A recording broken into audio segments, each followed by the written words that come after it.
Nobu's built on the concept of like a food and family and an experience. And that's what we strive with everyone who comes through the doors here, is to give them an experience. You know, you walk in and basically the staff gets you what you need before you even know you want it. The meal should be seamless. And really all you really know and remember is the company that you were with and the good time that you had. And each bite, each drink is just better than the last.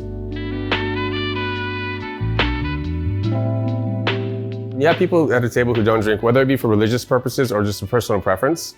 It can be kind of awkward at times, you know, when everyone's ordering a drink and they're drinking a cocktail and they're the only ones not drinking. So having this option actually, it brings everyone into the fold again.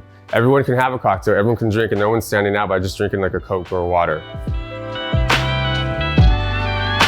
I'd say in the last couple of years, the whole non-alcoholic movement's totally changed from what it used to be. It used to be like fruit juices just mixed together, maybe a little lime juice. But now we've got all these non-alcoholic spirits to work with. We can really get a nice complex cocktail as opposed to just being juiceless. So I was introduced to Lyre a couple months ago. It was really something interesting to use than what we'd normally go through. And this actually has a really nice flavor to it. And it really does mimic an alcoholic cocktail.